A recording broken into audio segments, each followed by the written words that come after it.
अस्सलाम वालेकुम नाज़रीन, ग्लोबल मेमन टीवी के न्यूज़ बुलेटिन के साथ मैं हूं बुशरा खान। सबसे पहले शामिल करेंगे न्यूज़ हेडलाइंस। वडाल मेमन अंजुमन के ज़ेर एहतमाम सालाना महफिल मिलाद और 11वीं शरीफ और अंजुमन के नौमुंतखब अहदेदारान और मेंबर्स मैनेजिंग कमेटी तकरीब हलफ बरदारी की तकरीब एक निजी लॉन में मुनक्किद हुई। तकरीब का आगाज़ तिलावत कुरान पाक, नात ख्वानी और अल्लामा हाफिज ओवैस अहमद नक्शबंदी के खुसूसी बयान से हुआ। इलेक्शन कमीशन की कागजात नामजदगी जमा कराने की तारीख में 2 रोज़ की तौसी। कागजात की जांच पड़ताल अब 25 से 30 दिसंबर तक होगी। रिटर्निंग अफसर के फैसलों के खिलाफ अपील 3 जनवरी तक दायर होगी। साइफर केस बानिए PTI और शाह महमूद कुरैशी की जमानत मंजूर। वकील सलमान सफदर ने कहा कि साबिक वजीर आजम रियासती दुश्मन नहीं बल्कि सियासी दुश्मन है। साबिक वजीर आजम ने खत के मंदरजात किसी से शेयर नहीं किए। जनूबी वजीरिस्तान में ज़ेर तामीर थाने पर नामालूम अफराद की फायरिंग से 5 मजदूर जबहक होने वाले 5 मजदूर मकामी कबीले से ताल्लुक़ रखते हैं। मजदूरों पर उस वक्त फायरिंग की गई जब वो सो रहे थे। कराची में 25 दिसंबर से सर्दी की शिद्दत में कमी का इम्कान। आइंदा 2 से 3 रोज़ के दौरान कहीं कहीं बूंदाबांदी का भी इम्कान। जनवरी के आगाज़ से शहर में सर्दी में दोबारा इजाफा होगा। फारूक सत्तार ने NA 240 से कागजात नामजदगी जमा करवा दिए। रहनुमा MQM पाकिस्तान ने कहा कि मुख्तलिफ जमातों से मिलने का कोई दूसरा मतलब ना निकाला जाए। शफाफ इलेक्शन के लिए सबसे ज़्यादा MQM पाकिस्तान ने मुतालबा किया था। हेडलाइंस आपने जानी और अब शामिल करेंगे खबरों की तफसील। पाकिस्तान भर में नुमाइंदगान का वसी नेटवर्क, हर खबर जानने के लिए देखते रहिए TNN TV। 1.25 करोड़ की आबादी पर मुश्तमिल कराची मेट्रोपॉलिटन सिटी में सेहत के हवाले से हस्पताल तो बहुत, लेकिन फिजियोथेरेपी सेंटर नायाब हैं। अल्हम्दुलिल्लाह हमने इस कमी को पूरा करते हुए गुलिस्तान जौहर में सुबेदास फिजियोथेरेपी सेंटर का आगाज कर दिया है।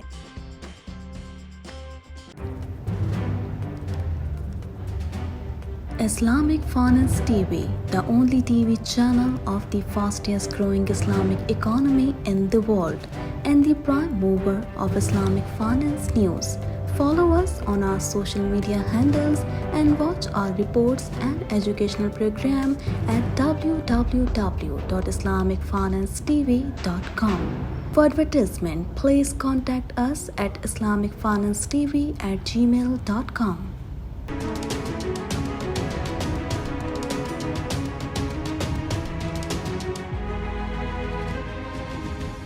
वडाल मेमन अंजुमन के नौमुंतखब अहदेदारान और मेंबर्स मैनेजिंग कमेटी ने अपने अहदों का हलफ लिया।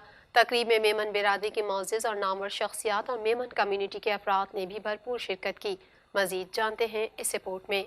वडाल मेमन अंजुमन के ज़ेर एहतमाम सालाना महफिल मिलाद 11वीं शरीफ और अंजुमन के नामुंतखब अहदेदारान और मेंबर्स मैनेजिंग कमेटी तकरीब हलफ बरदारी की तकरीब एक निजी लॉन में मुनक्किद हुई।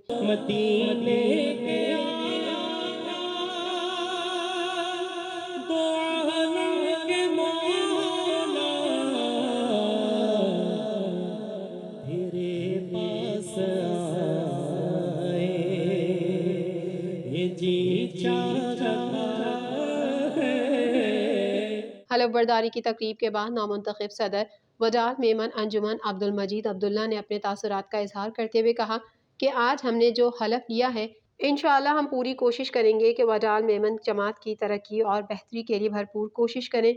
उनका मजीद कहना था कि नौमुंतखब अहदेदारान यंग और मेहनती हैं। आज हलफ बरदारी हमारी हो गई।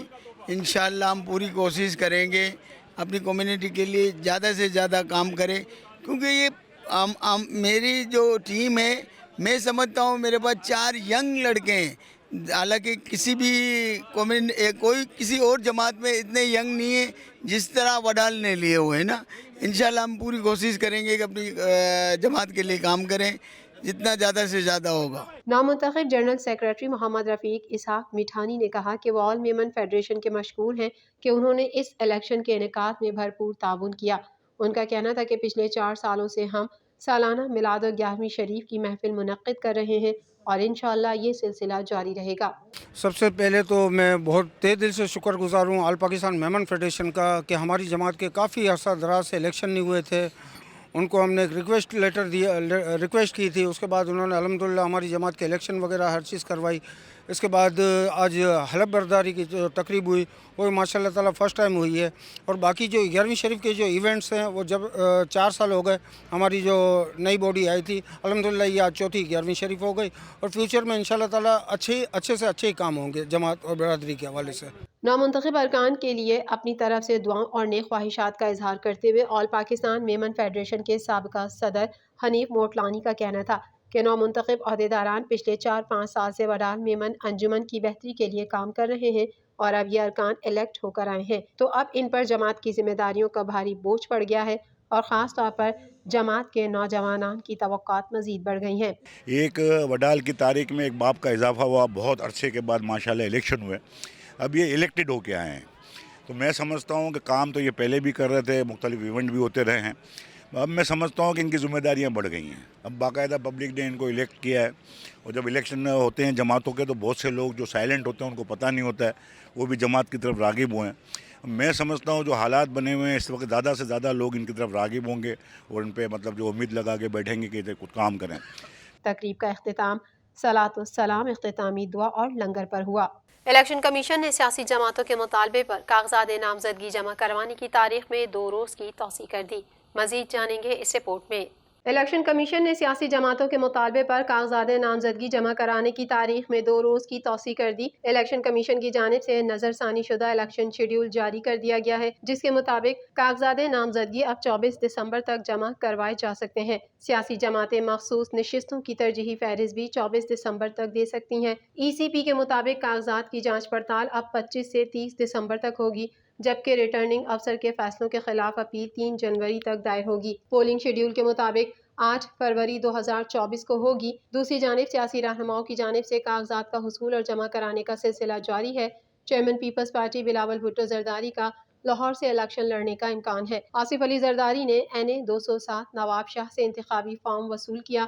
مریم نواز نے صوبائی الیکشن کمیشن آفس سے ووٹ سرٹیفکیٹ حاصل کر لیا. 5 حلقوں سے الیکشن میں حصہ لیں گی. چیئرمین سینٹ صادق سنجرانی قومی اسمبلی کے حلقہ 260 اور بلوچستان کے حلقہ 32 سے انتخابات میں حصہ لیں گے. فضل الرحمان نے NA 44 ڈیرہ اسماعیل خان سے کاغذات نامزدگی حاصل کیے. سابق اسپیکر قومی اسمبلی اسد قیصر نے PK 50 اور NA 19 کے لیے کاغذات جمع کرا دیے. سابق وفاقی وزیر داخلہ چودھری نثار علی نے NA 53 سے آزاد حیثیت سے کاغذات نامزدگی جمع کرائے ہیں. خیال رہے کہ گزشتہ 2 روز کے دوران متعدد سیاسی رہنماؤں نے کاغذات نامزدگی وصول کیے اور جمع کرائے. یاد رہے کہ فروری 2024 میں ہونے والے عام انتخابات کے لیے کاغذات نامزدگی جمع کرانے کا آج آخری دن تھا, جس میں توسیع کر دی گئی ہے. الیکشن کمیشن کے مطابق کاغذات نامزدگی جمع کرانے کا وقت بڑھا دیا گیا ہے. عام انتخابات کے لیے کاغذات نامزدگی اب 24 دسمبر تک جمع کرائے جا سکتے ہیں. واضح رہے کہ مسلم لیگ نون, جمعیت علماء اسلام فے, متحدہ قومی موومنٹ پاکستان اور بلوچستان عوامی پارٹی نے کاغذات نامزدگی کی تاریخ میں توسیع کا مطالبہ کیا تھا. سپریم کورٹ آف پاکستان نے سائفر کیس میں بانی PTI عمران خان اور شاہ محمود قریشی کی ضمانت منظور کر لی. مزید احوال اس رپورٹ میں. سپریم کورٹ آف پاکستان نے سائفر کیس میں بانی PTI عمران خان اور شاہ محمود قریشی کی ضمانت منظور کر لی. اس سے قبل سماعت کے دوران قائم مقام چیف جسٹس پاکستان سردار طارق مسعود نے ریمارکس میں کہا ہے کہ وزیر خارجہ نے بانی PTI کو پھنسا دیا. شاہ محمود خود بچ گئے اور بانی PTI کو کہا کہ سائفر پڑھ دو. قائم مقام چیف جسٹس پاکستان سردار طارق مسعود کی سربراہی میں 3 رکنی بینچ نے سماعت کی. جسٹس منصور علی شاہ اور جسٹس اطہر من اللہ بینچ کا حصہ ہیں. وکیل سلمان صفدر نے کہا کہ سابق وزیر اعظم ریاستی دشمن نہیں بلکہ سیاسی دشمن ہے. سابق وزیر اعظم نے خط کے مندرجات کسی سے شیئر نہیں کیے. امریکی سفیر کو بلا کر کہا گیا احتجاج غلط ہے یا پھر سائفر کا مقدمہ. شہباز شریف نے بھی قومی سلامتی کونسل کے نکات کی توثیق کی تھی. وقفے کے بعد سماعت دوبارہ شروع ہوئی تو وکیل سلمان صفدر نے موقف پیش کیا کہ سابق وزیر اعظم کو سیاسی انتقام کا نشانہ بنایا جا رہا ہے. 40 مقدمات میں ضمانت قبل از گرفتاری منظور ہو چکی ہے. کسی بھی سیاسی لیڈر کے خلاف ایک شہر میں 40 مقدمات درج نہیں ہوئے. وکیل سلمان صفدر نے سابق سفیر اسد مجید کا بیان بھی پڑھ کر سنا دیا اور سوال اٹھایا کہ اگر کچھ غلط نہیں ہوا تھا تو امریکی سفیر کو بلا کر احتجاج کیوں کیا گیا. جسٹس اطہر من اللہ نے کہا کہ ہر دور میں سیاسی رہنماؤں کے ساتھ ایسا کیوں ہوتا ہے. سابق وزیر اعظم کے جیل سے باہر آنے سے کیا نقصان ہوگا. اس وقت سوال عام انتخابات کا ہے. اس وقت بانی PTI نہیں عوام کے حقوق کا معاملہ ہے. جسٹس اطہر من اللہ نے ریمارکس دیے کہ عدالت بنیادی حقوق کی محافظ ہے. साबिक वजीर आजम पर जुर्म साबित नहीं हुआ, वो मासूम है। जनूबी वजीरिस्तान में शैन वर्सिक के इलाके में जेर तामीर थाने पर फायरिंग से 5 मजदूर जा बहक और 1 जख्मी हो गया। मजीद अहवाल इस रिपोर्ट में। जनूबी वजीरिस्तान में शैन वर्सिक के इलाके में जेर तामीर थाने पर फायरिंग से 5 मजदूर जा बहक और 1 जख्मी हो गया। पुलिस के मुताबिक जेर तामीर थाने पर फायरिंग का वाक़या गुज़िश्ता रात पेश आया। नामालूम अफराद की फायरिंग से काम करने वाले 5 मजदूर जा बहक और 1 जख्मी हुआ। पुलिस हुक्काम का बताना है कि मजदूरों पर रात में उस वक्त फायरिंग की गई जब वो सो रहे थे। जाबहक मजदूर इलाके में पुलिस चौकी तामीर कर रहे थे। पुलिस हुक्काम का बताना है कि जाबहक होने वाले 5 मजदूर मकामी कबीले से ताल्लुक़ रखते हैं। महकमा मौसमियात ने 25 दिसंबर से कराची में सर्दी की शिद्दत में कमी का इम्कान जाहिर किया है। मजीद तफसीलात इस रिपोर्ट में। महकमा मौसमियात ने 25 दिसंबर से कराची में सर्दी की शिद्दत में कमी का इम्कान जाहिर किया है। महकमा मौसमियात के मुताबिक शहर में कम से कम दर्जा हरारत 12 से 14 डिग्री सेंटीग्रेड जबकि ज़्यादा से ज़्यादा दर्जा हरारत 28 से 29 डिग्री सेंटीग्रेड तक रह सकता है। महकमा मौसमियात ने बताया कि जनवरी के आगाज़ से शहर कायद में दोबारा सर्दी की शिद्दत में इजाफे का इम्कान है। महकमा मौसमियात के मुताबिक आइंदा 2 से 3 रोज़ के दौरान कराची में कहीं कहीं बूंदाबांदी का भी इम्कान है। रहनुमा MQM पाकिस्तान फारूक सत्तार ने कराची के हल्के NA 240 से कागजात नामजदगी जमा करवा दिए। मजीद जान लेते हैं इस रिपोर्ट में। रहनुमा MQM पाकिस्तान फारूक सत्तार ने कराची के हल्के NA 240 से कागजात नामजदगी जमा करवा दिए। इस मौके पर डॉक्टर फारूक सत्तार ने मीडिया से गुफ्तगू में कहा कि शफाफ इलेक्शन के लिए सबसे ज़्यादा MQM पाकिस्तान ने मुतालबा किया था। उन्होंने कहा कि साफ शफाफ इलेक्शन के लिए ज़रूरी है कागजात नामजदगी का मरहला खुश असलूबी से तय हो। उन्होंने मजीद कहा कि कागजात नामजदगी जमा कराने के लिए 2 रोज़ की तौसी कर दी गई। लेवल प्लेइंग फील्ड पर ज़िला गरबी में बात करेंगे। रहनुमा MQM पाकिस्तान ने कहा कि मुख्तलिफ जमातों से मिल रहे हैं, इससे कोई दूसरा मतलब ना निकाला जाए। ग्लोबल मेमन TV के न्यूज़ बुलेटिन में फ़िलहाल इतना ही। मजीद खबरों और अपडेट्स के लिए देखते रहिए ग्लोबल मेमन TV।